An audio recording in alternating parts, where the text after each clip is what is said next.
So welcome everybody. Welcome back to another episode of the Creative Suit Talk.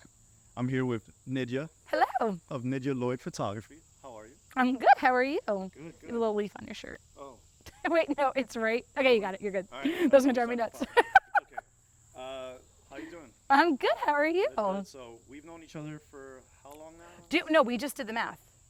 Was it 2 years? 2 years. Because we met at Christina's wedding. Right. I think it was 2 years ago. Yeah, it was about 2 years. I think it's been about 2 years that Jesse's had me in his life. And we've shot, I don't know how many weddings together. A lot. Maybe like almost 10. 2 more this weekend. Yeah, and 2 more this weekend. 2 more, so we'll be up at 12. So, but it's interesting. I remember meeting you and being like, well, this photographer Yeah, is like hello? really. Yeah. She's insane. Yeah, no, I can't stand Jesse. I honestly can't. I honestly can't. Okay. No, this guy, he's now he's trying to I get don't know back what at he's doing me here. I because didn't last invite him to time this at all. I don't know. This is awkward. Oh. Hey, what's going on, pal? Hey, what's up, man? What's up? How are you doing? Oh, hi, I'm Hey, Brian. Nice to how are meet you? you. Yeah, Hey, Brian. This is Brian. Hi. How you doing, pal? Good to see you, man. Here. You're at the same location as me. Sorry, I was what just are on the the chances I was just of on the phone with someone. Man, we're but- far away from Westchester. But yeah, no, I just, you know what? I woke up this morning and I said, I don't even know what city we're in, but I decided I wanted to drive up north, go a little west, and then decide, you know what? Let me get my mind right. And look who it is to get my mind right. This is not how I wanted this to go. This is, Adapt. this But- is, This yeah. is Brian. Hi. He does, Brian. he does stuff like this sometimes. But yeah, Yeah. that's the skit. Okay. Yeah. That's our, The whole idea is that like, Crashes it. Here he is. how did this start It's again? cute. I like it. It was There's no because it was because so the first episode that we ever did, somebody did that. it was Oh. literally in the middle of nowhere. We were going, it was like a hike.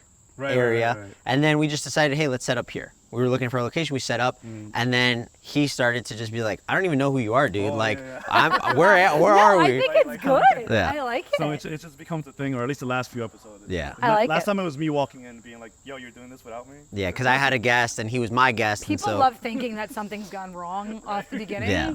So Yeah. it's a good I got to idea. work on my acting because I was trying to hold such a serious face, and I That's just good. That was great. I couldn't. I don't know I what don't my know. face was, but that was Yeah. It good. was nice.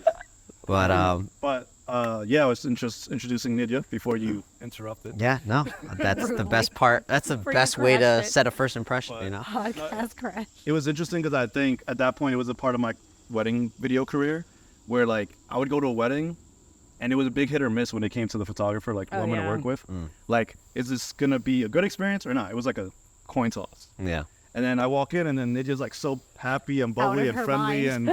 and like easy to work with throughout the day. And I'm just like, Uh-huh. yo, this is like nice. Yeah. Thanks. Photographers feel that way about videographers Right. too. FYI, I'm always like, oh boy.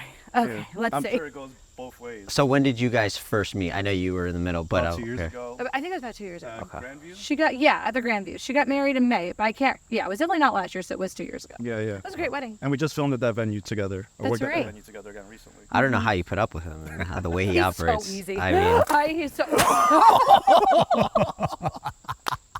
See, that's why you shouldn't have Big Macs every 10 seconds. All right. Yo, that's a great. At least it wasn't me. You couldn't make that shit up. it's funny because Going she in just new talked friends. about. I You literally just thought talked I've done that about. exact thing before, and I felt really bad, but now I don't feel as bad. We're gonna Time. bench. We're gonna real quick. Do we want to? Or switch to chairs. I was gonna say, do I we want to switched just? it last Do we time. want to just have? Or just say. Yeah, Let's just say I think why. we're good here. Cause like switching Oh. one and then it breaks. What you if the know? other- If the second one breaks, then. I was about to say, Yeah. look at the bowl. And the bowl looks fine. Anyways, Anywho, so it was 2 years ago. that's a first. This is great. I love it. I told you it's prone to happen. I did warn Oh you. man. It is prone to happen. So, we gotta get into some deep stuff though. Yeah. So I'm very curious. Like, what was your first impression wasn't gonna go meeting there, with but Jesse? No, I want to know Making me this. uncomfortable now. No, it wasn't. He was just very chill. I'm always on edge when I meet a videographer I haven't worked with because it's like, are you going to be, most men usually mansplain and treat you like you're an idiot. So I was like, all right, we'll deal with that when it comes. But no, they said they liked you. I don't know how they met you. Because Christina spoke really highly of you. She's like, no, he's super chill. You have an issue.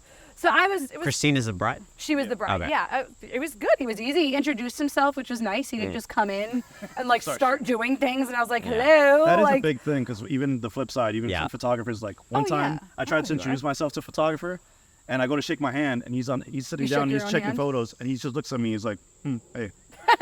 And I'm like, well, this sets the tone. No, Sets the tone. I for the remember day. one time I was like setting up an invitation suite, which for photographers it's a big deal in our world, not as big in yours. But I like had it all set up and pretty, and the videographer, I like walked away to get water, and I come back, had introduced yourself. I didn't even know he was there.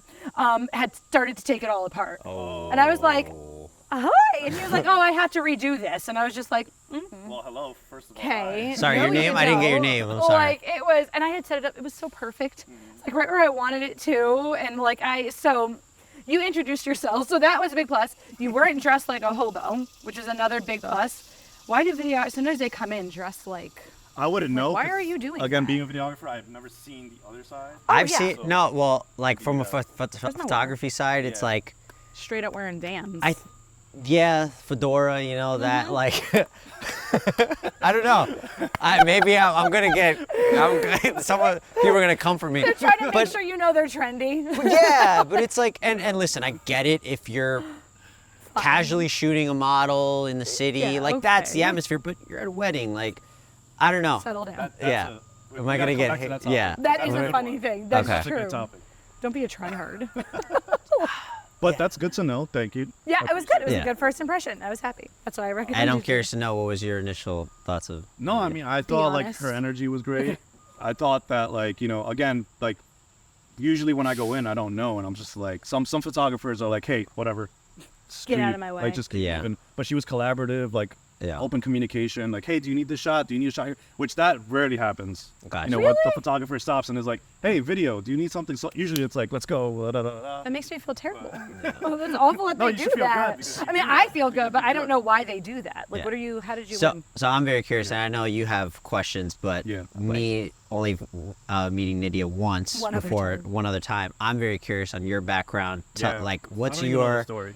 How long have you been in the industry for? What did you do beforehand? How did you get into the creative I know space you're definitely gonna fall in it again. altogether? So, it sounds cliche, but I was definitely the girl that always had the camera, but that was early 2000s, high school. I always wanted to be a kindergarten teacher. That was like, surprise, look at my personality. I was like, I want to be a kindergarten teacher so bad. So I went to college. I started the whole kindergarten teacher journey, took a photography class. Everyone had like a little Canon Rebel and was good. So I liked it. It wasn't like, I loved doing it. But went to school to be a kindergarten teacher, got in the classroom for the first time, and my then boyfriend, now husband, picked me up and was like, how was it? I was like, we have a problem. And he was like, what? And I was like, I hate this. I don't want to do this at all. And I was like 2 years into college and just realized it wasn't for me. What And was it like? What was about it? I just, Because you're a mother of two, I think. yeah, I have 2 babies and I love kids. Yeah. Like I love teaching kids. It was just like, it's ironic. It was the structured chaos that it was. And like there was a kid there who was like obviously had family problems at home that I was like, I will go home and fight their parents. Like, and you can't when you're a teacher, like Yeah. you're limited to how much you can actually help and change something. And I just didn't like the environment. It just became very clear this wasn't for me. Then I got engaged right after that when I realized I had a crisis that my whole life what I wanted to do was not what I was going to want to do. Got engaged, got married, started working at retail, loved that, loved helping people, loved making. I worked at a plus size store. And I think this was the beginning of like, I like making people feel gorgeous because they often didn't. So I loved putting on an outfit and they were like, and I was like, you look amazing. And just watch. So that was like the beginning of something. Then I got married and realized that you could get paid to photograph people's weddings. Like you can get paid to do this. Backburnered that. My husband and I got in a lot of debt. That's a big part of my story because we got in a lot of debt and I was working banking because my store closed. My husband and I both lost our full-time jobs the same month I found out I was pregnant with our first son, so that was fun. I got into banking, hated that more than I hated the teaching thing, more than I hated retail. And basically it was because I wanted to have kids. I wanted to be home. I'm a very creative person. So the sitting behind a banking desk or sitting in a retail store, it's just like, it's not for me. It just wasn't for me. And honestly, I think I was telling you about this, is if I'm going to be out of my house, away from my kids, it needs to be worth my time. Yeah. Like it needs to be something that I am invested in. And I feel like this is a worthy takeaway from home thing. 2 weddings. We went broke. And I was like working banking and my husband, he asked me, he's like, well, what do you want to be doing? Because I was crying because I had our second kid coming and I hated leaving. I hated going to work. And I was like, I kind of want to see if I could be a wedding photographer. And my good husband was like, well, quit your job. I was like, really? He said, yeah, quit. And we were already broke. I remember he was like, we're already poor. It doesn't change. What's the worst that could happen? It doesn't change. Exactly. It doesn't change Yeah. the equation. And I was like, you're right. Like, why am I doing this that I hate for literally no money? Like, why not try and do something I love? So that week, I went into my job, I quit, and then I had my second kid. So it was a couple of years. She's 7 now. So, that was 7 years ago I made my first Facebook page. I got stood up for my first session. That was a fun ego blow right off the bat. And then, I would say 2 years after that, I started actually photographing weddings on a full-time basis. And it's just been like... Were you learning, like, were you being an apprentice or second shooting for No, people? that's my biggest mistake. If I could think of something I wish I would have done, I just didn't know. When I started in the wedding industry, I didn't know that I didn't know there was this, that there were podcasts. There probably weren't, frankly, 7 years ago. Honestly, there probably wasn't. You've been there since before. But I didn't know that there were educators. I just discovered educators 2 years ago. And I didn't know that you could second shoot for other people. So I'm like, I wish I would have done, I've never second shot. I made that same mistake. I feel like I made the same mistake too. Like, I didn't really ever second shoot before getting into weddings. I mean, I assisted, at some point I eventually assisted. Okay, see, that's and good. learned and kind of saw how people they use multiple cameras. Oh, look how they use audio. Yeah. But most people, or maybe not most, but a lot of people I know, they second shoot for 1 or 2 X amount of years. Yeah. Get that experience, get Before the they portfolio, even and then do go. I was just creating my portfolio. I jumped right in. I'm just doing weddings. That's what I did. And I think that that's probably good in a lot of cases because I got to figure out what works for me. Right. And you probably worked with the photographers, but I feel like they all do it very different ways. Like, I'm super tight about my timeline and my family formal shot list that I don't see a lot of photographers always doing. And I'm like, well, why not? Because in my experience, just on my own, that works better. So it's good because I didn't have a lot of outside influence. On the bad, I didn't have a lot of outside influence. So there were things I could have just learned earlier. So I'm curious to know, what was the turning stone for you going into weddings? And it's like, this is your first, I don't know if you remember your first wedding that you ever did. I do. But where were you in your education in the creative space of, YouTube, things like that? I didn't have any. Okay. But you knew how to work a camera, or? I had it on auto. Well, see, no, even that. I remember I didn't know that auto could do what it did. So once again, bad thing, good thing. I shot in manual because that was what I thought. I see the M, and I'm like, yeah, why would you do an auto? So I had to force learn manual. Because I think that literally the camera came programmed on manual. So I was like, oh, I guess this is the best. It was literally not knowing so many little things. What I did do wrong was I shot in JPEG. I didn't know that was a thing.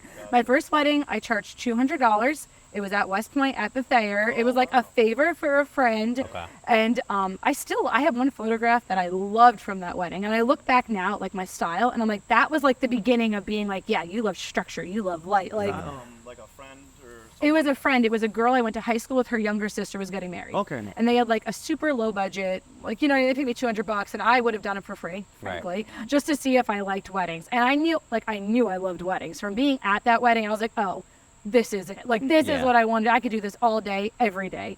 But yeah, I had no actual education. I wish I would have, because there's a lot of things I would have done differently. I discovered education literally 2 or 3 years ago. That was when I was like, oh, other photographers teach courses on how to do a flat lay and how they pose, because that, I think, is something I'm always trying to work on. I wish I would have known that before. I invested in how to film weddings, I think 2 years ago, and that's when my whole brand completely changed. That's when I started getting better clients. And I'm but it was simple changes, mostly in how I presented myself to my clients. Exactly. That changed everything. I'm Exactly. wow. If I knew this little bit of information prior, it would have been much better. Yeah, I found Caitlin James, who's one of my favorite photographers. She's huge in the educator space. And I found her because I was 2 or 3 years in. And I remember Google search, how to break out of the $2,000 market. That was me. I climbed up there a little, which still felt like money. The fact that they were paying me anything felt like I was stealing from them. Yeah. But then I heard of photographers that were charging $7,000 and $8,000. I was like, whoa, how do you do that? And I Googled it, and then I discovered educators. And I was like, there's courses on lighting and Caitlin James is my favorite. All photographers, look her up. She's amazing. I love her. Super expensive. Because I feel like you. Once I took her courses, it was a steep, all of a sudden I increased $2,000 that year, which is a big deal. So she's my favorite. I love her. But there's others out there. Yeah, for A sure. lot. Would you say there was a point where you figured out what your style was? How did your style evolve throughout that journey? I always knew what I wanted. I didn't know how to get it. So I always wanted a lighter style with rich color. But because I didn't know what I was doing, I couldn't get it. So like I'd photograph down that pathway that we said is really dark, and then I'd be super frustrated because it's not what I had in my mind, but I'm looking at it and I'm like, that should do it. And so I always knew what I wanted. It was figuring out how to get it. That was the hard part. Brighter. I like brighter, yeah. And I'm not quite bright and airy because I don't like the desaturated color. I like contrast. I love pop. Like I want it to look like just perfect. But it took time to figure out how to get it. Now I know how to get it. I'm like, I can make it anywhere I go. Like we're good to go. Even when you're on a rainy wedding day and you're stuck inside and it's super dark and this is like the reddest room you've ever seen and there's no light anywhere. But yeah, I've always had the style I wanted. Learning how to get it was a different story. Got it. And then other I'm monster. curious. Sorry, were you gonna ask something? Yeah, but go ahead. What do you got? I was gonna ask, because I know that from working with you that you're really good at dealing with people and like wrangling and keeping that energy up throughout the entire day so consistently that I'm like, I wouldn't be able to. Yeah. You have to. Because by the reception, I'm like, I don't really talk to people. No, the last wedding I photographed with you, I was melting down pretty hard. The last one, because that wedding started at like 8 a.m. Yeah. That was hard. That was coming off of like a doubleheader wedding, and I was on the edge of burnout by the time we got to that wedding. Here's the thing. The way you present yourself on your wedding day, I don't care what courses you've taken. I don't care how high you rank in SEO or how big your Instagram following is. Wedding day is your biggest marketing. That's it. And so you kind of have to, when I teach photography, like you got to buck up and you got to put on, I think it's a little different for videographers though. Yeah. We can be a little bit more behind That's the thing. Yeah. At times. It's not the same thing, but for the photographer, they're looking at you to know what to do, number one. So you have to know what you're doing.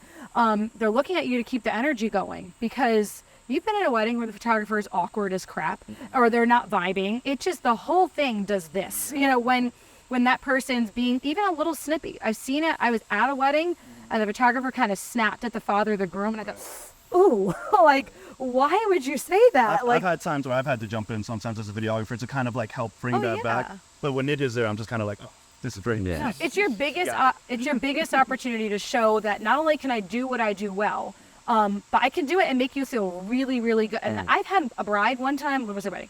Right before COVID, so whenever that was, 4 years ago. I was photographing her brother's wedding, and we were in the middle of family formals, and she was like, "Are you available next July something?" And I was like, "Oh, I'll check my calendar." Inquire. She's like, "I want you." She had not seen one picture. Her name was Kristen DeRosa, and they just had a baby. So this is for real.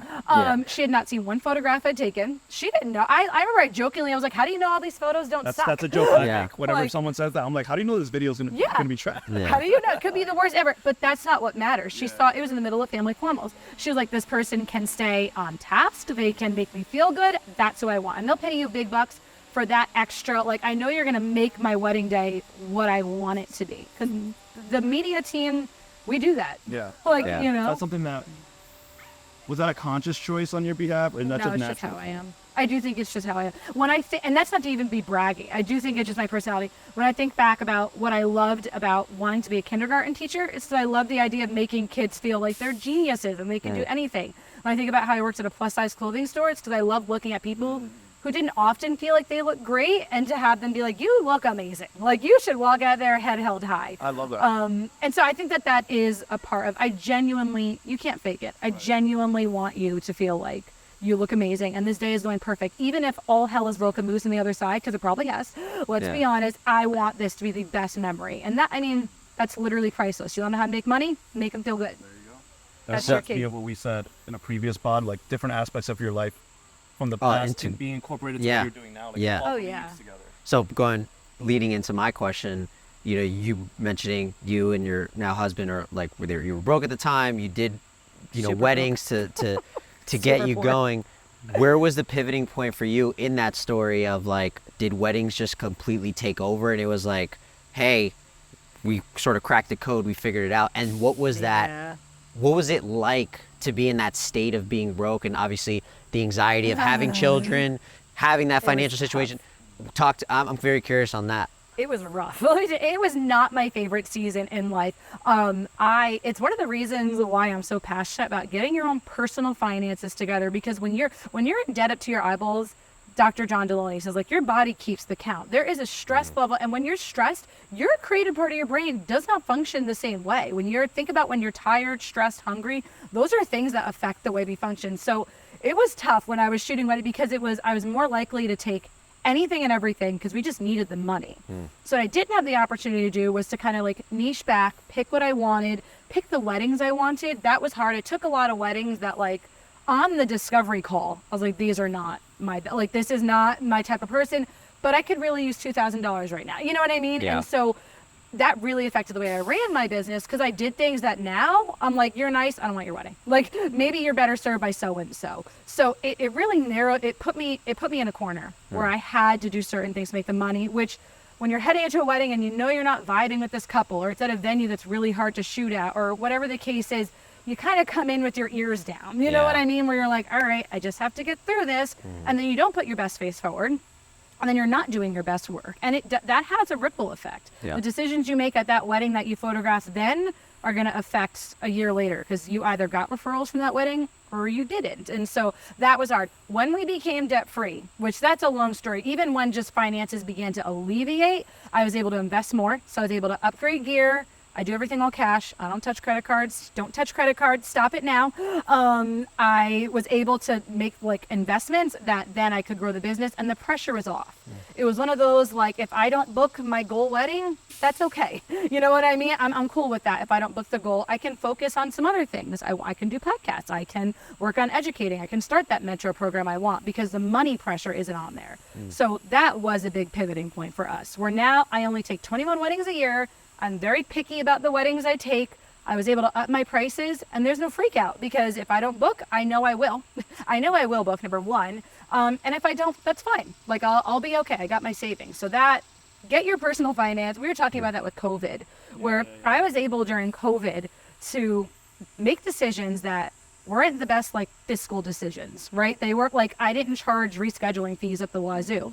In the short term, that would have been beneficial to have an extra $500. But in the long term, it paid off so much because my couples felt like I was in their corner. They felt like when Nidya said she was going to go above and beyond, which let's be honest, all wedding creatives, we put it on our website. We'll do whatever for you. But when push comes to shove, not really. We're going to nickel and dime you because now we're freaking out. And your couple knows that and they're not going to recommend you. So maybe you kept that wedding, but you didn't get the 4 referrals that would have come out of that wedding. So like, congratulations. Like, you know, you made $500, but you missed out on 4 bookings that total $40K.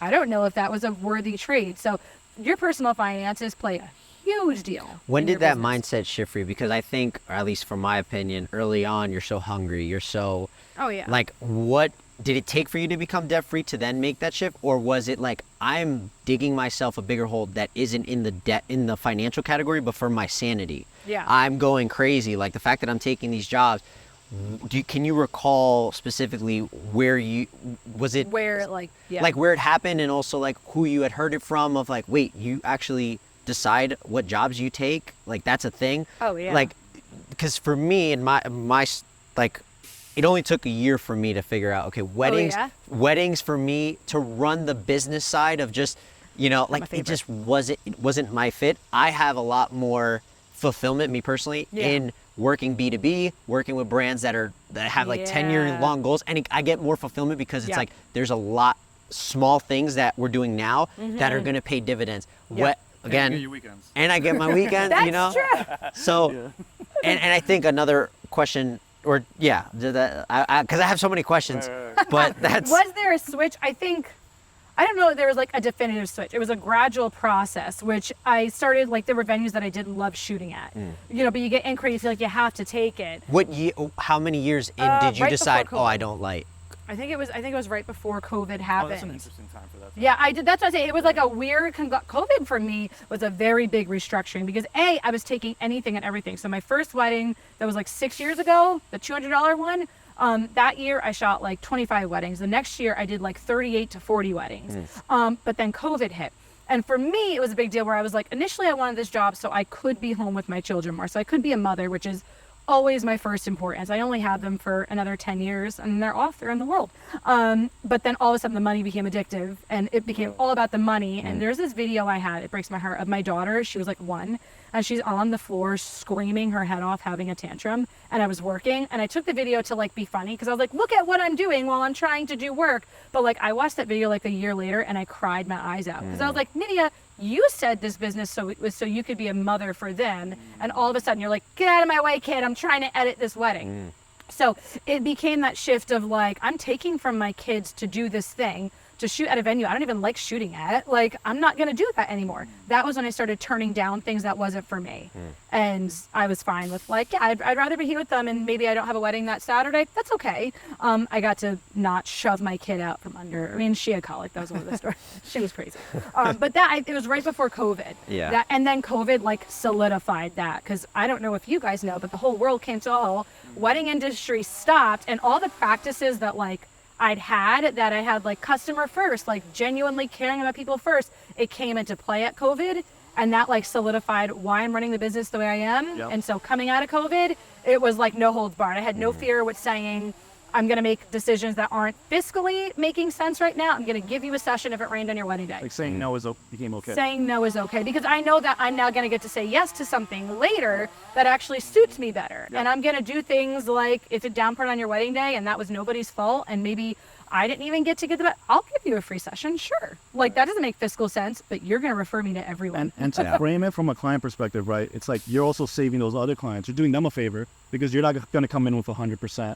Your full self, your energy into it. Once you start charging anywhere like above that 6,000 mark, like they're looking for something very specific from you. They're very high expectations. There's very high expectations. And when you're on the media team, unless you're a wedding planner, they're expecting it out of you. Like, if I'm paying you $6,000, $7,000, $10,000 to be a part of my wedding, like, please don't walk in talking about how tired you are and how, like, don't say you're burnt. And this is what I wish wedding vendors understood in general, like, quit complaining. Like, complain behind closed doors, right? Like, we just shot a wedding June. When was Pooja's wedding?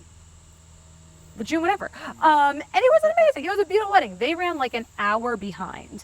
It would have not benefited us to talk about in front of her. It wouldn't have been good to be like, oh my gosh, we're so behind. This so sucks. We're not gonna. That would have helped nobody. Yeah, I've worked with vendors before that. Once the timeline's behind, they freak out and they're like, oh my God, we're off schedule. And they in front of everybody, they're like losing it. And it's like, part of what your job is to keep everything low stress, under control. Yep. Even if things aren't under control, give the aura of everything being Pretend. Fake it till you make it. Yeah. But that comes from a lack of confidence, because back when I first started, I probably did freak out because I didn't have the skill to get what I needed. You know what I mean? It was like, I need all this time, and now that it's been taken from me, I am out of control, so I'm going to show I'm out of control. And now everyone's lost confidence in me, and when you get stressed, your brain gets flustered, you just don't do your best work. So it's like, everyone wins if you could just chill out. But that, I feel like that comes with learning that you can get back on track. You know what I mean? I had a wedding on last Tuesday, and I only had 15 minutes for bridal portraits. You work with me. I want 45. So that was like drastically less than what I wanted. And it wouldn't have helped for me to be like, well, you've just ruined everything, didn't you? Like, fault. This is your fault. Oh, I can't stand you. I remember she was like, what's time-wise? And I was like, we're a little behind, but it's fine. We'll make it up. And that to her was everything, because she doesn't need to hear how everything's behind and now what you just paid me. They're already stressed enough. They're already stressed out. She knows. Your couples know that they're behind. And not dumb, but if you can be the one to like bring it back to something good, once again, that's worth a lot of money. And we all know how to charge more and work less. That's how to do it. So that's my thought on that. I wanted to touch on something, unless you have something to segue into that. I don't want to go too off topic, because mine's a little bit more off topic. It actually Way over here. I think, I don't know, because I know we had talked about briefly just being very curious with the idea of like relationships. That's exactly what I was. Oh, yeah. So We're right here. Well, it's everything. we're one, Jesse. On We're to my one. favorite part Yeah. now. Because you were just talking about, your husband, your kids. Neither of us You don't have that? Single Pringles. singles. You guys are young. We don't have none of that. So we're just like, we don't know that side of it. Like, Yeah. how to be in this industry, in this business. With that, also I play, because like sometimes I barely have time for myself. Oh, yeah. So I'm hard. like, how the hell are you gonna have time for kids, for a spouse, family stuff? It's a lot. da-da-da. It is a lot. So I'm a scheduling Nazi. Like, you laugh, if I put on my planner, I have my days scheduled by the hour. So like, it's being organized with anything, where you have to be organized at your business too. It's not like you don't have to be organized. But yeah, I have to be hyper organized. It's a lot. It's setting specific days where this is a full work day. Like, this day, kids, you need to entertain yourselves, go play Monopoly. I don't know. You need to figure it out, because then tomorrow we can go and we'll go to the Liberty Science Center. So it's having good workflow. We were just talking about Imagine AI, which has changed my life. This guy's losing his mind over here. I needed that 2 days or a week ago when I was as we speak, I'm editing a wedding. If you want to be technical, as we speak. Now I'm brand new to it. I just started it like 2 weeks ago. So it's automating what you can automate, like what I don't have to be doing. I'm gonna time is money. Like culling and some like color. I do my own manual culling, but you see, I start culling at the wedding. Like, sure. Like I sit at the wedding, my second takes over photographing reception, because let's be honest, not the most important. Yeah, I don't need to be the one clicking that camera button. You don't care. I don't really care. So I'm gonna sit there. Being honest, you don't care. I don't care. Let's move on to what you care about. I start culling at a wedding. Like as I'm sitting there, I get your same day teasers out, which people love that. They love that. That's such good marketing. If you're a photographer and you can do that, do it. If you're a videographer, good luck. Well, no, I've seen you do it though. At What's Her Face's wedding. That's a separate editor that he brings in because What's the thing? That's hard. You need a whole another person. Yeah. Usually, I mean, to pull it off in a manner that's like, smooth. Yeah, because I remember for What's Her Face's wedding, I was impressed because there was a teaser up and it was a beautiful teaser, and I was like, Jesse! But if I made that look simple, it was not. It was so beautiful though. Yeah. But even from a vendor standpoint, I was like, that's amazing. So guess what? Now Jesse's on my referral list forever. So you're not even marketing to the client and the bridesmaids. You're marketing to the vendors. You're marketing. I was telling you, my second highest referrals are venue referrals. Because they're like that. And actually at a wedding I was at last Tuesday, she was like, the fact that you get same day at Sylvan Ridge, she was like, the fact that you get same day teasers out to people is no one does that. And I was like, you're right, people usually don't. But it's true, because I feel like now I run into less of that. You know how I started off saying like, you don't know what type of photographer you're going to work with? Yeah. I run into that way less now, because I feel like I'm referring people, they're referring me. Yeah. And now there's that community where it's almost like an exclusivity group. Like you sort of see the same almost faces. Every wedding, it's almost the same people, and I'm just like, oh, this is great. Oh, I love now that. I know going into it, everything's gonna be amazing. It's gonna be fun. I'm looking forward to seeing these people. This isn't gonna be a drag. And like this photographer tends to attract a certain type of couple. Right. You know what I mean? So then when you find a photographer for you guys who like attracts your type of couple, it's like this is easy. Yeah. It took a long time for me to attract my certain type of couple where I'm like weeding out I love you, you're super sweet, but you'd be better suited by someone else, and that's okay. I was just gonna say something and I forgot. That happened on the podcast. Oh, I can't remember. Yeah, the weed whacker. I just had it. I know, that's super loud. What was I just, is that gonna mess up your audio? It's super fun. Really? Yeah. Part of the chaos. Yeah, part of the That's chaos. true. Oh, what was I just gonna say? We were talking about family before. Yeah, and then we got into calling. Imagine AI. No, well, I mean, because the bluntness is, it's hard to have a family and run any business. Like, that's just, anybody, if you work in a school, that's hard. Like, that's just regular I guess for me, life. like, so your partner, what does he do? My husband, he's a pastor. He's a pastor. So then add another layer, we have a church that meets out of my house like 80% of the time. Okay. So Wednesday nights, like we have home groups. Sundays, I try not to take weddings on Sundays, but we got church. I got, I have a whole other thing that honestly is more my priority. And I think being honest about where your priorities at is good and okay, because so like for me, it's always gonna be church, my husband, my kids, and yes, I love this business. And it is in my best interest to only shoot 21 weddings a year, because I don't want to do a crappy job. I don't want you to have a crappy wedding. But I do have these other things that are more important, to be honest with you. And I don't feel bad for this. I'm not on my website. It's not like, your wedding is my number one. Like, number one, clients know you're lying, so settle down. And if that is true, then you need something else going on. You need a life. You do. You need a life. And and most clients want a photographer or a videographer who like has a life. Like, you know what I mean? Because then I know you're lying to me, and I'm just not gonna buy that. You're pandering. Like, exactly. I don't want to feel like, it's just, so settle down, be honest, talk about the other things you have going, and then guess what happens?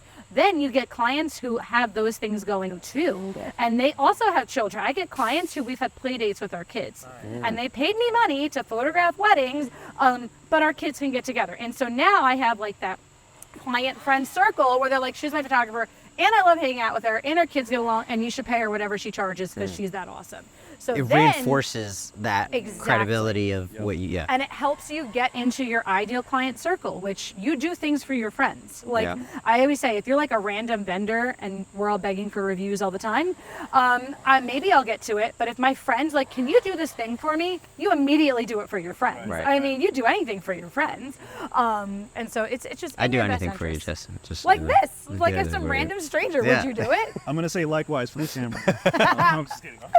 Like crossing his fingers behind his back. So, but back to family, I do have a very unique benefit because my husband works from home and I work from home.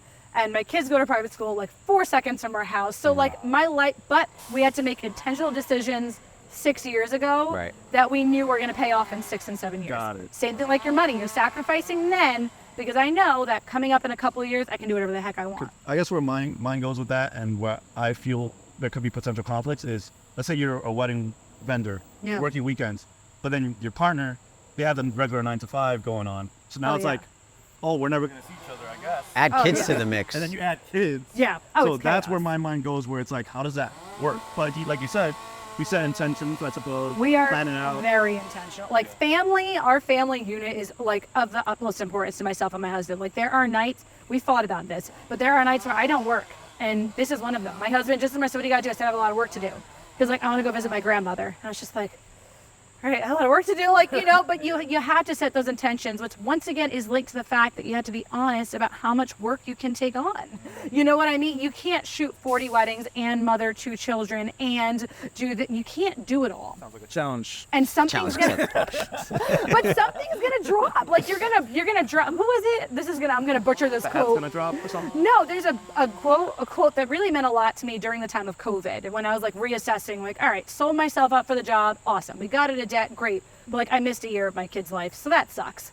And there's a quote by some famous singer, and it was like, and someone asked her, like, how do you juggle all these things? Kids, Nicholas has a hook. Kids, family, all these things, like that's a lot of balls in the air. And she was like, well, the key is knowing which ones are plastic and which ones are glass. Like some balls, if you drop, they break and you'll never put them back together. Some are plastic, they'll bounce back up, they'll be okay. And so for me, it was like, I'm going to set up systems where I just don't drop everything, which means I need to scale back on everything. Pricing's a big deal because when I was charging $3,000 a wedding, I had to shoot 40 to make my goal.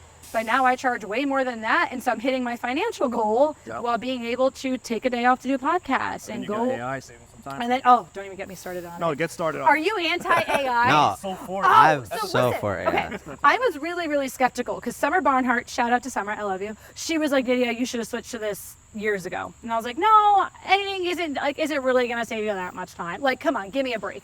And I just wasn't sure, and it does cost money, but 2 weeks ago, somebody gave me like the code. And I was like, all right, it's for free. I'll try it. And I was mind blown. I was like, wait, is this accidentally my edit? Like I was literally trying to double check the catalog. Yeah. There is tweaking going on, but I can tell you right now, it's already saved so much. And so once again, I can blow money and invest it because I know I can get my turnaround time down a little more, and then I can charge more because I can say I can get your whole wedding back to you in like 2 weeks. Wow. Like That's true. Like Caitlin Jean, she charges excess of $12,000, $13,000, $14,000 a wedding. Her turnaround time is 1 week. Wow. 1 week. There's no way. It is all I can do to get a blog post out in a week. Like but now I'm like, this is a way I can invest a little bit here, knowing it's gonna make more. Yeah, AI. All that. Well, the only reason we're even doing this, also, by the way, is because of AI. Yeah. Because when we first Really? had the idea, my concern was, I'm so busy with these a weddings. lot We of got all these work. other shoots. I was like, To review all the footage, to lay it out on the timeline, to go through it, everything, like, fun idea, but it's going to cause more stress than anything. But then Autopod came into the picture, and now it's like, oh, yeah. cuts it It for is you. amazing. That's it for you. It's like, Jesus Christ. It is, and I know that everyone's like, oh, it's going to take over the photography industry. And I am concerned because there's some cheating I see. Like, I'm not doing, like, I haven't done Photoshop generative fill yet. And I see everyone, like, taking a couple and, like, planting them in, like, Mount Zion. And I'm like, well, that's not fair. Yeah. Like, come on, obviously not. And so this is where the personal part has to come in because I'll tell you right now, when I have calls with potential clients, I tell them all the time, and I will call them right now. I say, it's not about talent in photography because there are thousands of talented photographers out that are better than I am. Like, they are better than me. There are many people that are way better than me. But I tell them, I'm who would be with you all day. Like, I'm the one who, if things go crazy, it is going to be my job to keep you in a good state of mind, which means that your picture will be happier. So you can and there's great talented photographers that aren't jerks either. But so everything loops back to, like, who you are as a person, finding your ideal client, and then they'll pay for, like, I always joke, my job is to sell myself. Like, it's not about even being a photographer. It's about selling me as a person. Like, how much money will it take to get me to convince you that I'm worth X amount of dollars? Yep. You know, like, your personality matters, man. I think that comes back, like you had mentioned confidence. I wanted to segue into what are some things outside of weddings besides doing the actual work and knowing you have the confidence saying, oh, I did 20 weddings, 100 weddings, like that, naturally you build confidence. But are there anything, so just for some background, I don't believe in work-life balance. I believe in the idea of work-life integration. I believe there's one destination you're trying to get to. Work has to play a role in that. Your mental state, your physical state is all work at the end of the day. So it's not about balancing one or the other. Life is work. Exactly. So what are some things outside of the quote-unquote or just weddings that you may have done that help that build that confidence to help reassure, you know, you going in and you're saying, no, I'm this person that I say that I am. No, being well rested and being well grounded is, I think, like, that's to me is yesterday just took off of work and I just cooked and put on like classic music, and that's art. Like, in a sense, that's art. Taking your kids out on a walk is art. And so let me think about that better. It's about, if you're not a balanced whole person, you can't fake it when you get into a wedding day. And so for me, obviously my faith is a huge part. I have tremendous faith that if all this went to pot, I'm still who I am, right? Like, and I tell my husband, like, if the Lord took on my business tomorrow, that's okay. I am still Nidya Lloyd, like, you know what I mean? And I still love being creative, and I'm still going to find some way to make people feel amazing about themselves. I like how you said work-life balance, it is a myth. It's not possible. Like, because if you want to have a life, you're going to have to work to fund your life. Like, you know, it's just what it is. And so doing things in that same frame. I love traveling. We've been taking a lot of vacations. Another great thing. We went to Alaska and it was amazing. And I want to go back to Alaska. So I'm mad that I'm not in Alaska right now. But that was even, hey, wait, that's my family. Oh, really? Hi, Renee. How are you? I'm doing a podcast, but I love you. Where are all your kids? Oh, happy anniversary! Congratulations. Congrats. You can hear it from miles around. I love you guys. Happy anniversary. How romantic. Enjoy, guys. That's so funny. What were we talking about? What I do to bring all that in. We're very big nature people, and so it's one of those I take my camera out when I'm photographing things that aren't brides and grooms. I love getting to be artistic with the kids, and that I can bring that in now, because there's one spot I love. I had taken my daughter there. We were on a walk, and I would normally not look at that spot, but like I looked at that light. I was like, oh, this is pretty light. And I bring brides back there all the time because I remember, like, but once again, that means I had to take my camera out and hone that art outside of weddings. It had to be about something more than weddings. Took my camera to Alaska. Had time of my life, like, I mean, you know, and so it's now she's going to be shooting brides in Alaska. Oh, I want to shoot. Let me tell you, I tried to get a couple while we were out there, but we had like jam-packed the trip in 2 weeks. It's like I didn't have time to like take a couple up, but it was like, so it, you know, art is, it's not subjective. Art is everywhere. Like, you know, it's in cooking, it's in even creating, but go out in the world and that you get inspiration and then you bring that in. Some of your biggest photographers, they come from the fashion world. They come from the nature landscape world. Like, they didn't start in weddings. They brought what they knew into weddings, which helped them have this amazing, unique style. That's the same thing for me. I want to bring all the things I love about life and I want to bring it into your wedding, which means I can't just only shoot weddings. I need to be out doing other things and just rest. Like, I mean, well, because it's true, rest. If you're kind of exhausted, your brain's just not functioning. Like, you're not going to do your best work. So have a life. Like, don't pretend like you don't have a life. Have other things that bring you joy, that when you come in, it's like, this is this great bonus where I get to just like show how happy I am in my real life, and I get to share that with you, and then you're happy, and then I get home and I'm happy because this is happy and this is great, and you know, and so, but I feel like I have a really ideal scenario. No, I mean, I say, like, because I'm at a point where I can say the same thing, and I try to be proactively, like, you know, do these things, but my mind goes back to when I first started, and when you're first starting, it's like, how do you suggest that to someone that's first starting out and is hungry and needs money and all this stuff, and like, it's hard to say, so hard to say no and be like, no, I need to. Oh, well, I don't suggest that. If you're just starting, you need to hustle. Yeah. Like if you're just starting, you have not earned the right. You have to make sacrifices. Exactly. You've not earned the right to pick and choose. You've not earned the right to start charging $9,000 right away because you feel like you should. You gotta hustle. Like that first couple of years, you're just working like a dog, getting your experience, finding your people. So yeah, no, in the beginning, you don't have that, which is why you need to be very strategic about starting a business. A lot of photographers fizzled out during COVID because they just, they should have waited a little bit, honestly. You know what I mean? Like, they went broke because they jumped all in, loaned out all their money to all their gear, and then couldn't pay the payments. And so the whole business went down, which didn't have to happen. Didn't happen to me. You know what I mean? Like, and but it also came, would you say, sorry, I didn't mean to interrupt, no, but it's okay. Did it come from being in debt that beforehand, because you were in debt before COVID, right?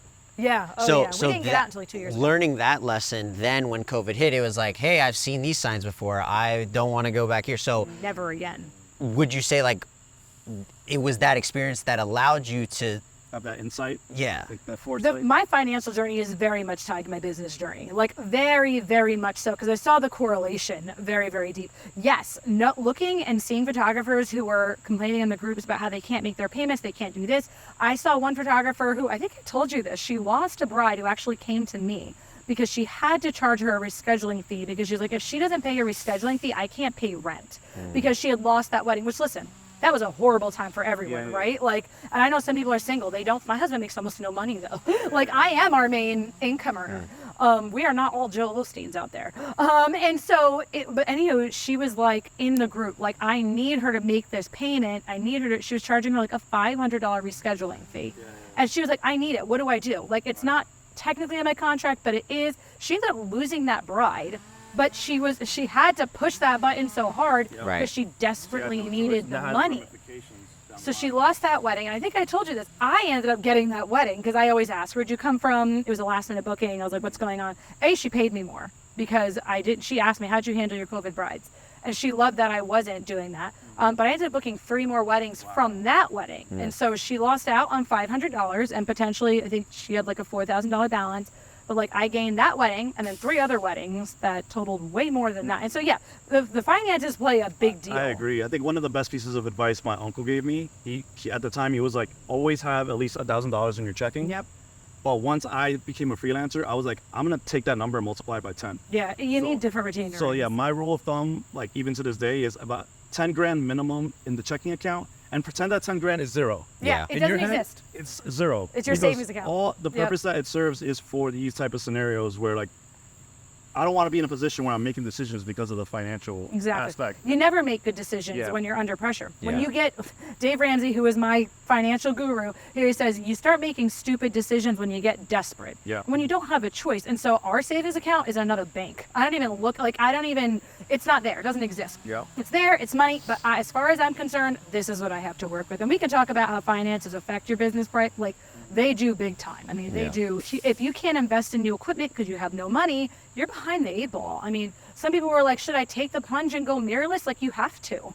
You have to. This is who's not shooting mirrorless at this point? Like, then you're sacrificing. You know people who aren't shooting mirrorless? I've run into people, they refuse to switch. I don't understand. And for me, I want to start getting into shooting like film, like, you know, and that's another investment, and that's going to be money down the drain because I've not shot film. Expensive too. Right. It's expensive, and so but I know that luxury market. They like the hybrid, and so once again, I need to be able to take a big fat $6,000-$7,000 dive so I can start honing this other part of my business that in 3 or 4 years is going to put me where I want to be. Yep.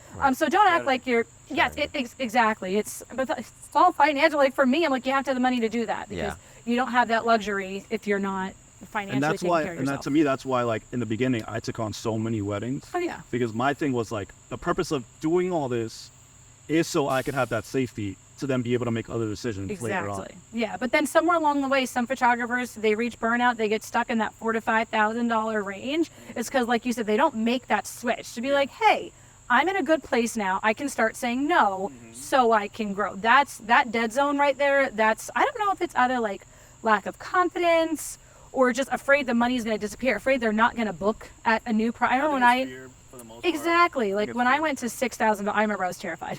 I was like, oh boy, there's no way someone's going to pay me $6,000. Like there's no way. There's no way. And they did. And I remember I was like, oh, Yeah. like it felt Unless like a whole new world. Yeah, exactly.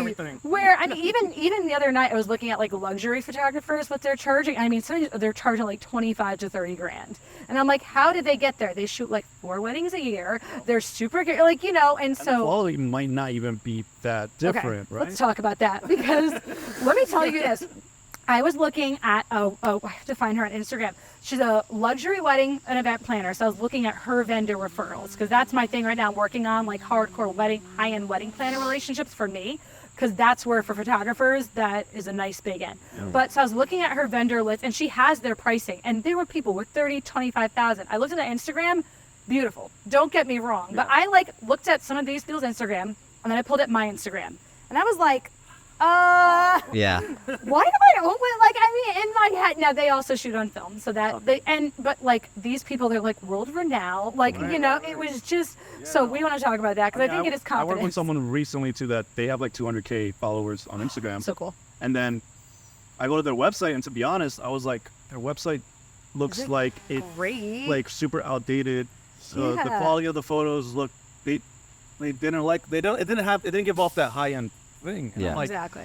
but they charge so much. Where's the attention at, like, though? Yeah. Right. But then I realized, like, it's the person. Exactly. Going back to that whole topic, it's the lead photographer. It's his reputation. Exactly. That's all that matters in that case. Yeah. It's why reputation matters. So it's why you cannot have a bad day in the wedding industry. You can't. You cannot afford to be snippy to a maitre d' or to a venue owner. You can't afford that, because they're where your next paycheck's coming from, buddy. Like, Put the ego away, like, really analyze. Vents after. Yeah. Yes. And why not just let things, like, chill for a little bit? Yeah. And if you really feel like something was that big of a deal that you need to, like, reach back out to a vendor. I shot a wedding for a professional baseball player, which was like a highlight of my life. He was the sweetest guy ever. The videographer for his wedding was one of the biggest jerks I've ever met in my life. This guy, like, shoots music videos for, like, French Montana. I've never, and as a female in the industry, everyone's like, don't you feel mansplained? I don't really care. If somebody's doing it to me, that's your own problem, that you feel like whatever. This guy, let me tell you, he was a piece of work. I could not stand him. It was at the Trump Golf Course. I literally wanted to assault him, but here's what happened. Oh, I'm not kidding. I realized what the issue is. He was like more of a dark and moody video edit. Oh, you're and so our style was crashing, and what was happening, the bridesmaids saw me having to bicker and fight with this guy just to get what I wanted. And so they saw that, and at one part, and like, I never want to let that get out of the circle, but like, it was like push was coming to shove over certain things. He was like rolling his eyes at me. He was like, he literally at one point was like, I get music stars that are less high maintenance. And I was just like, and I was like, I was being really friendly about it. I was like, well, I guess I should really be getting paid more than, like, making jokes about it, like, whatever. One of the bridesmaids was like, we are on your side. We would have hurt him too. So here's what happened. I booked 2 weddings for that bridal party. Wow. Do you think he booked any? No. Like, no, because he was so busy trying to, like, trying to, like, get his way and literally physically stick his chest out. Yeah. When I was setting up for the reception, I joked about how the strobe lights were giving me a stroke, and he said we should be so lucky. Oh, wow. There is no hold for. I will. I'll show you his Instagram. So I'm curious on what, because videography teams tend to, it could be both ways. Like photo teams could be as big as 3 to 4 photographers sometimes. Video teams. So during that whole incident, was it like him and a crew of people, and then it was just him? Did he have a second? I'm trying to remember. I don't think he had a second. Did you have a second? I did. Oh yeah, my second. I had the same, like, 4 seconds. Like, I very rarely, unless one wants to cancel, I can't group. It's the same 4 girls. Yeah. No. Oh, maybe he did. He did. And I remember asking his second. I was like, is he a little tense? He was like, he's just really specific about how he likes things. I was like, okay, because I'm not going to badmouth you your second either. Because as much as you're frustrating the crap out of me right now, I don't want to make reputation. Like, I don't want to become somebody who has a bad name, and I'm just going to take the higher road. And maybe for you, this is he kept bragging about his career. And you didn't communicate before the wedding, right?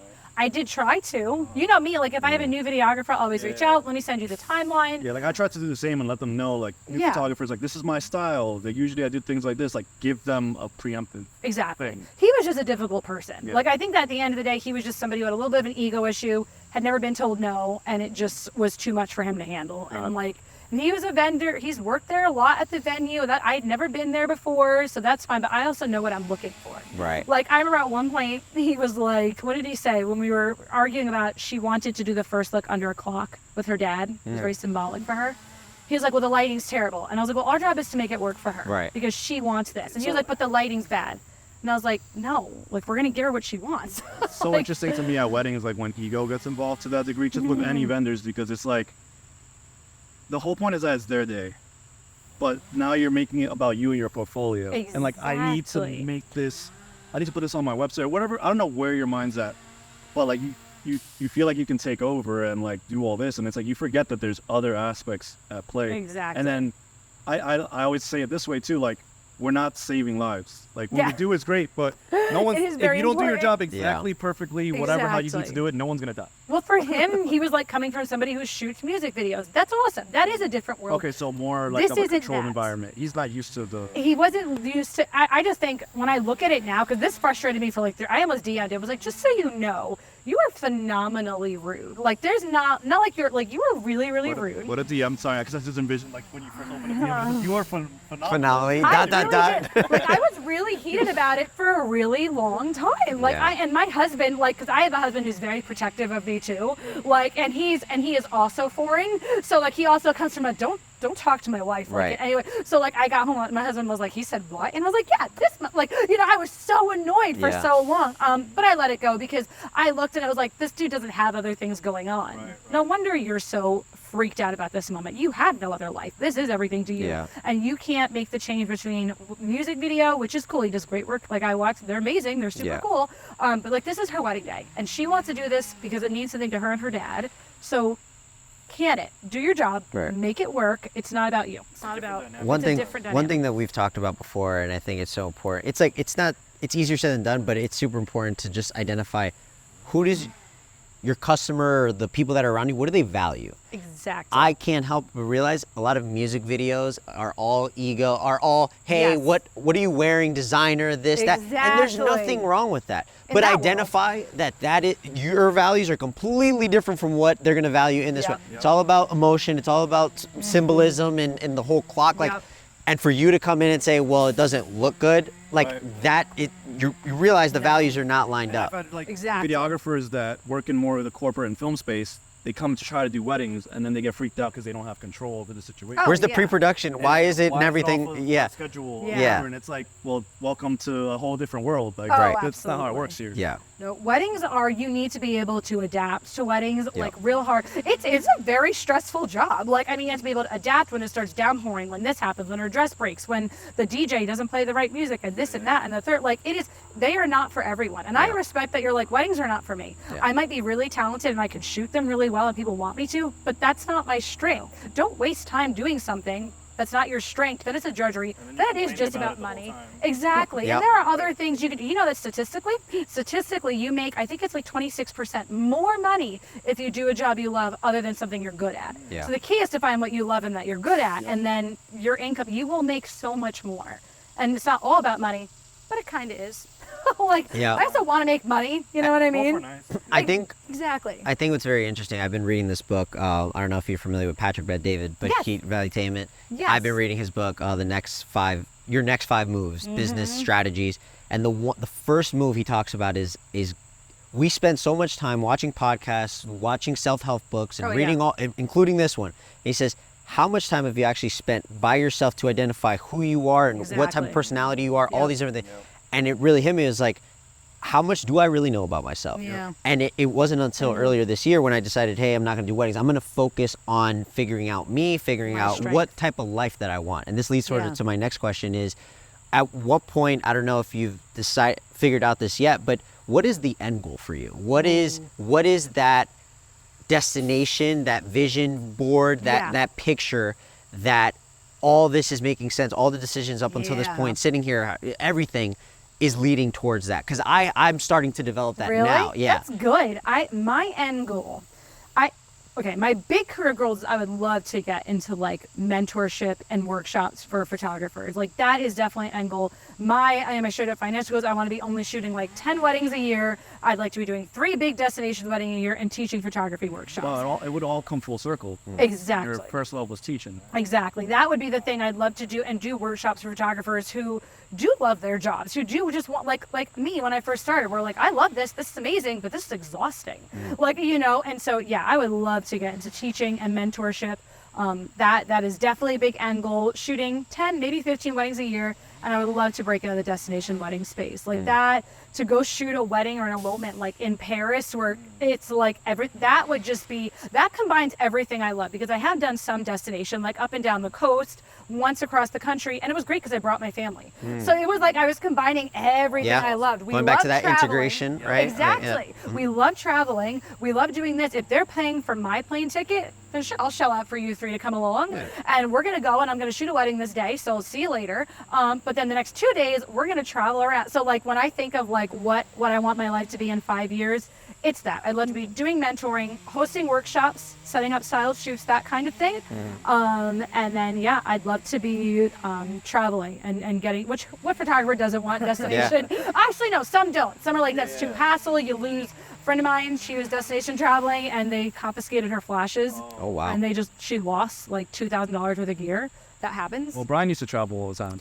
I did a few destination weddings, yeah, and they don't know how to get there. And that's part of why I was able to so quickly determine, hey, this is probably not for me. It's like it's great to travel to DR, Mexico for a destination wedding, and you're around great people, and you know you have a drink with the group. Like it's really great energy. It's a different type of vibe. But for me, as I'm developing what my end goal is, and I love how specific you are about like mentoring and things. For me, it's just been about, I want the family, right? I'm single, I'm 23, I still have a long way to go, but you're so young. I'm playing the long game to get, you know, coming up to areas like this that are an hour and a half away from me. I'm based out of Jersey. To see this space, it's like, I want to be self-sustaining. I want to have my own house where I have chickens in the back. I have, so do I. you know, I have like kids running around. They have with the chickens, right? Goats, everything. But then I also have the job luxury or flexibility, because I've worked towards there, to say, hey guys, we're gonna pick up and we're gonna operate out of Europe for a month or something like that. Or right. So it's figuring out what is out there, what is available, and then learning more about myself, what lines up for me. And then calculating my next moves based off of that. I love that. And you guys are both like, you're young and you're single, so you can hustle really hard. So when you do get wise, you do have kids, you've already done the hard work. Right. Like, and you can make it, because I love what you just said. We literally had that. I hit my 21 wedding booking last year, like the beginning of 2 years ago. Like I hit it early. An opportunity came for us to go to Alaska. And it was like, I'm not tied to a 9 to 5. I looked at my husband and he was like, should we go? And I was like, let me look at my calendar. Okay. And we just went. And I mean, like, it was that. And then we got back to Alaska. And we're like, what if we went to Tennessee next week? Literally, that's what happened. I was like, I kind of always wanted to go. I've never been to Tennessee. And we just decided like that. But that's because we worked our tail ends off 5 and 6, 7 years ago. Like, I love that. It's what do you want your life to be? And it can't be all about what you want your business to be. It's my whole life. And be okay with when that changes. You know what I mean? Maybe you don't get married and have kids. And then your goals do change. Write it on paper. I just read, I'm a big reading junkie, podcast junkie. I'm a productivity junkie in general. It's a problem that I have that I need to chill out on. Yeah, good problem. It can be, but then you can get so like I struggle with at home. It's funny, I struggle when things go off schedule. Like I get really freaked out. I'm like, oh my God, my dishwasher broke. And it was like, oh, that's another hour of time that I'm going to lose in the day. So I had to, chill out. Yeah, chill out, Nidya. Like roll with it. But what was I just saying? Yeah, I forgot what I was going to say. Productivity junkie, you read podcasts. Atomic Habits. He talks about have you read Atomic Habits yet? That's on my list of lectures. Good. It's so good because he talks about 7 habits of highly successful people. The first one is they begin with the end in mind. That's the very first habit of a successful person. They don't just start and see what happens. That's how you get trapped in dead zones. That's how you end up never breaking out of a certain market. They begin with the end in mind. So your goals need to be clear, and they should be written down somewhere. Because you're always going to be working with that, like, okay, I want to do this, I want to do that. You're going to start getting close. The proximity principle is another good book to read. You're going to get close to people that are doing those goals. Right. That's why I'm trying to hook up with wedding planners right now, because wedding planners are planning destination weddings. Yeah. So it's a little bit of time right now to get in touch, but you know what? My first referral is probably going to come for a wedding planner. Yeah. And so beginning with the end in mind, being very clear, and then, work hard. There's no shortcut. You gotta work. There's no shortcut. And use things like Imagine AI, but that's not going to take out the actual creative person, right? So maybe they can generate like a beautiful image, and maybe certain people will want that. But your high-paying couples, they want a person. They want a person. You don't see Imagine AI being, oh, that just means I don't have to do this part, or I'm trying to word it correctly because I know how you see Imagine AI, or correct me. Yeah. Imagine AI for you is a tool. It's not going to be the replacement. It allows you to free up time where you can now dedicate where you, in my opinion, shine the best is your personality, is having those conversations. You know, the editing is a part of the job, but is that your best attribute that you bring forward? Gosh, no. Right. So it's identifying, hey, where can I utilize these tools, because I understand anyone could really edit this. and then like let me shine here. And that's one of the things we talked about on our episode with AI was I think now more than ever you need part of AI coming in is it's just gonna separate the high caliber people, which is, hey, I'm a people person, I get along with people. Those are the people that are gonna stand out that much more. The people that were mediocre of like, hey, they get by, like, okay, but it might not do so hot. It might not, like they're gonna get stuck. I feel like because everyone's like, oh, it's gonna take over our jobs. There is a certain market that lazy photographers will, just take a picture of anyone, Photoshop it into a scene that they were not at, that's perfectly curated. And you know what? There are going to be brides, so they're like, I don't care about the experience. I just want the image, and that's fine. I'm telling you that, like you said, that's going to weed itself out because the high-paying brides want the experience. And they know that wasn't what their wedding looked like. So, yes, use it in the right way, which is to gain yourself time and energy. Use it then, but don't be an idiot and use it to replace yourself. That's so dumb. You know what I mean? This is where there's a distinction between a creative and a creative suit. Yeah. With this, because if you're just a creative, you're gonna get outshined by AI. Yep. But that creative suit element is the part where you're like dealing with clients. The whole thing. I think I almost look at it as a lens. It's like you almost try to get business is all about being creative. Yes. Like the formula's there. Everyone's doing it, but now how can you? I've been reading $100 Million Offers by Alex Ramosi. Yeah. One of the things he talks about is like there's a formula to like making an offer. It's just perceived value times the time that it takes to turn around divided by, I forgot the other two, but ultimately it was that good of a book. It was that good of a book. Blah, blah, blah, blah. Well, I also haven't finished reading it, but part of it, it's just understanding that you just have to package it. Yep. Like you just have to get creative with the packaging, even though the product, the values. At the end of the day, like not to take away from your work. No, it's a they're real getting thing. JPEG files. That is what they're getting at the end of the day. And they can get it from like a million other photographers. Right. There's nothing unique about you that's doing that. But what is unique about you is how you package it. It's how you Exactly. deliver it. It's from start to finish. It's the experience. Yeah. Yep. It's how you communicate. It's all of it. And I also want to tell photographers that are like, oh, aren't you worried that we're going to get photoshopped? Right? It hasn't happened yet. And Photoshop, guys, it's been around. Yeah. People have been photoshopping couples into other scenes for a long time. So and people still want the image of their day. Exactly. Of what actually happened. Yeah, I mean, so use it to be wise, to like remove chairs. So I used to pay somebody to do the dramatic retouching. Now I can do that myself. Yep. But like, I feel like everyone needs to calm down, but also try it because it will also immediately I'll give you a code. Like, so I can get 1,500 free images. We'll be sure to put in the link. Oh, yeah, I'll give you my code. You had mentioned part of your goal is to do mentoring. You had mentioned, are you doing mentoring now? Sometimes. Okay. I've been like. And how did you get into that? People would just DM me.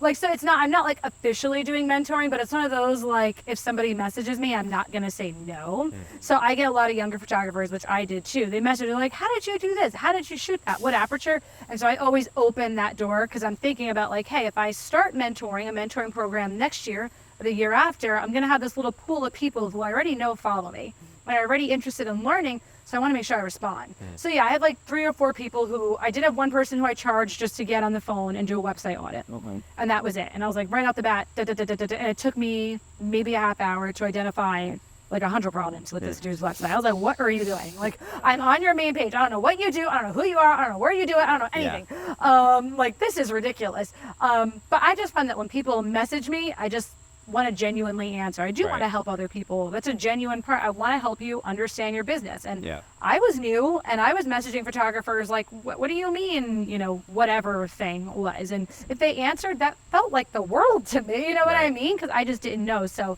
that's just a genuine valuing people. If they ask, I'm going to, ask. And if you want to jump on a call and we are going to take a little bit more time, I'm going to charge you a little bit.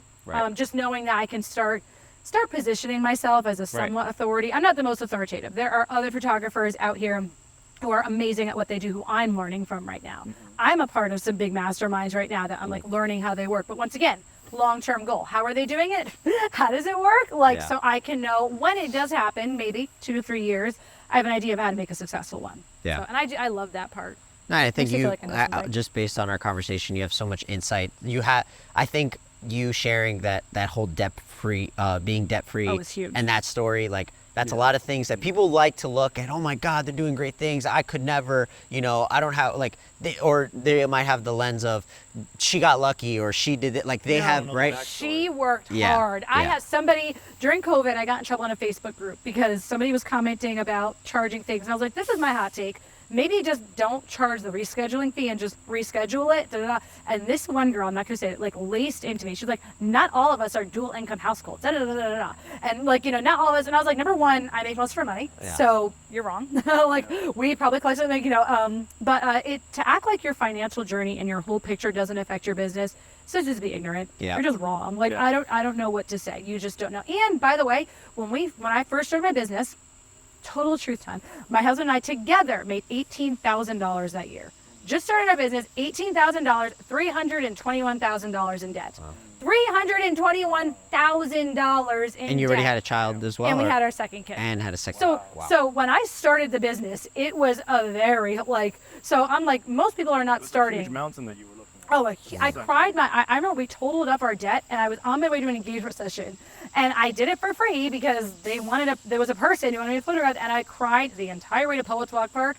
Got there, did the session, cried the whole way back home. Wow. I was like, I couldn't even afford the gas to get there. Like, what was I thinking? We couldn't go to the grocery store because I didn't have gas, And so for me, it is a big deal. And I would bet that for a lot of people, their financial things make a big deal. And so, we started at a really, really horrible part. You're gonna have to work. Yeah. Like you're gonna have to work really, really hard. You're gonna have really late nights. I used to go to bed at 4:00 in the morning and wake up at 6 to take care of the kids. Like there's no shortcuts. You're gonna work hard. You get your stuff together. Be a whole person. Don't be a jerk. It's actually easier than it sounds to make it in the wedding. Yeah, no, it reminds me of one time when I was interning for a film, like really early on out of college, and we weren't getting paid, and really long day, 10 to 12 hours or whatever. I go to pay for a train ticket. Some guy that was helping me, he dropped me off at the train station, and I go to pay for a train ticket, and my card is like, I have no money. Horrible feeling. So I'm like, hey, I hate to ask you, but can I borrow $20 so that I could pay for my train ticket? And the guy looks at me and he's like, dude, why are you even doing this? Like he was saying, like, why are you even working for free doing all this crap? You don't even have $20 to get on the train. And that's just like a really raw and real moment that's part of that journey. Yeah. I once got stranded in the city. I had shot an engagement session, and we got there, and I put my car in a parking garage, and while I was there, some transaction hit our account, pulled us negative, and I couldn't pay to get my car out of the parking garage. And I was in, where was I in? Roosevelt Island. And I was just like, darn, how am I going to get home? We had no, and so it very much affected my business. And I had to realize, I am too poor to work for pennies. I am too poor to not charge what I know I'm worth. I don't have that luxury. And then it paid off because now I'm like, oh, shoot. Now I'm just too important to not charge that, and not in a cocky way. But now I know I'm worth more. Yeah. I don't do bargaining on wedding collections. I don't do that anymore. If you don't want to pay for me, that's okay. Somebody else will. Right. And maybe it's not a priority for you. You don't take it personal either. Oh, depersonalize everything, man. Everyone should depersonalize everything. Everyone, settle down. It's not all about you. You'll be okay. I'm very curious, and I know it's probably going to be a hard one, but if you had to give 3 points or tips on if someone was in a debt situation and they're trying to get their journey started of being in a position of, now I can start to make these bigger, ambitious goals and work towards them, what are 3 things people should do? Maybe some resources, maybe daily habits. It could be anything. First resource is look up Dave Ramsey. I followed his baby steps to get out of debt. It's not a shortcut, it's just a system. So first, look him up. Entrench yourself in that world. The second thing is to stop accruing debt. That was the biggest thing, is people want to get out of debt and they keep spending, they keep making excuses as to why they have to go spend money.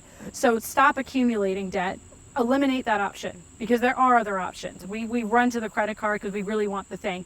And then look at the other ways you can do what you want. So a big thing I did when we first started was I didn't have money to go buy $10,000 for the camera gear.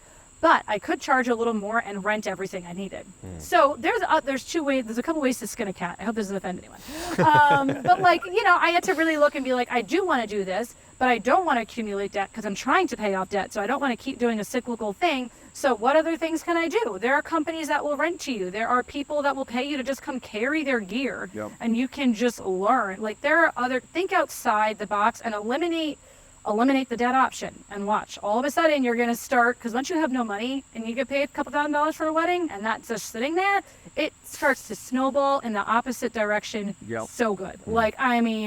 It snowballs really fast. And those habits, they I struggle with spending money now. I've got some big purchases that I need to make for the business and switching over some things, and that money's sitting there and I'm like, I want to throw up because I'm like, this is so much money.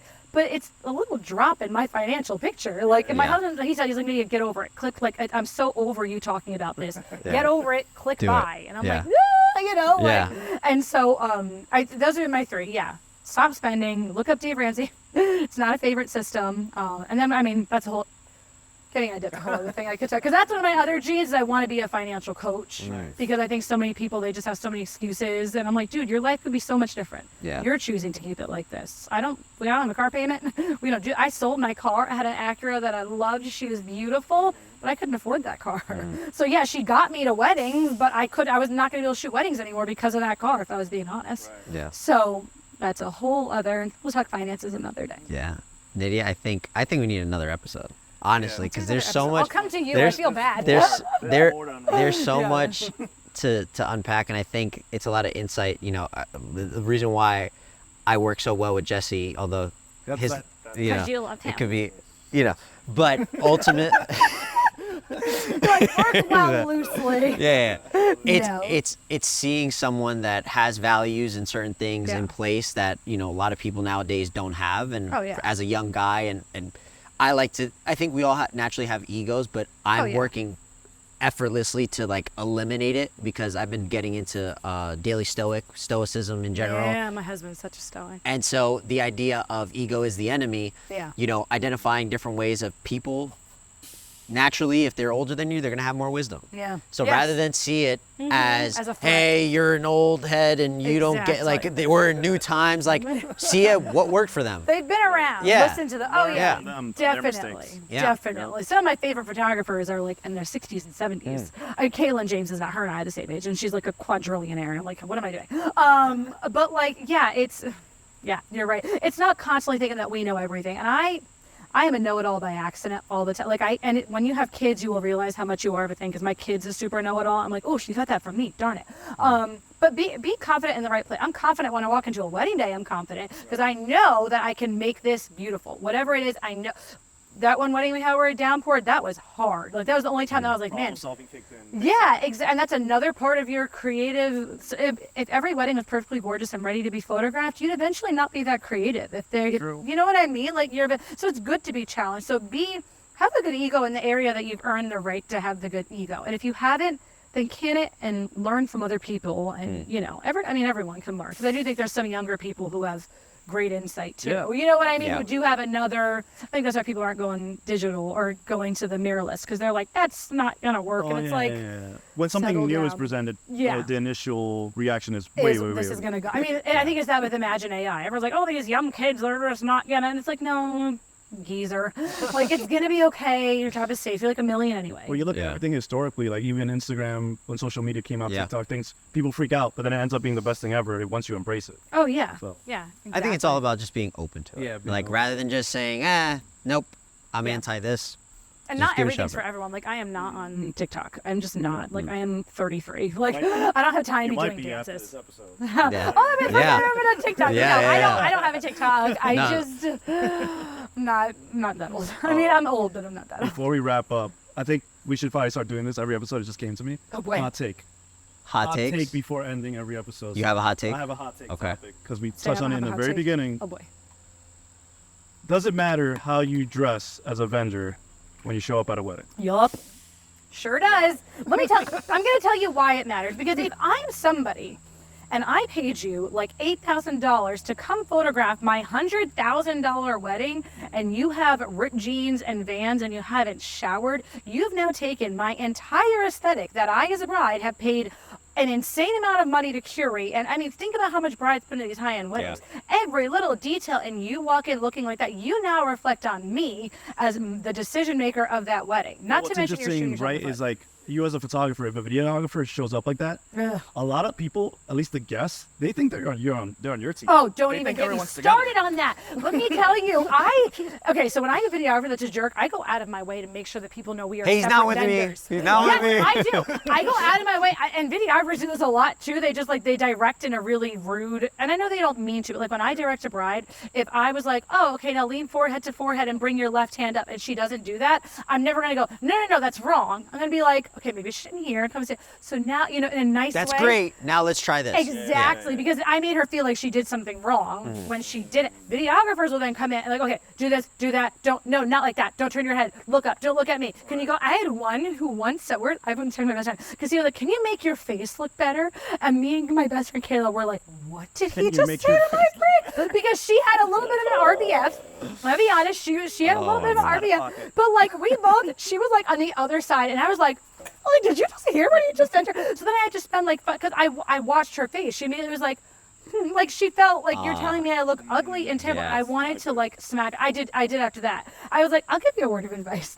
You should not direct somebody like that, because she just deflated. Like watching the video when you say that, he was like, oh, I didn't mean to, and he was really cool about it. But yeah, videographers, it is tough, because I'm like, and if you're great, then I want people to think we're on the same team, because we are. What would you say? Because I've heard, going back to the clothing thing, I've heard this argument against it. What does it matter how I'm dressed if the work that I'm doing is going to blow their mind? Because no one's going to go look at your work.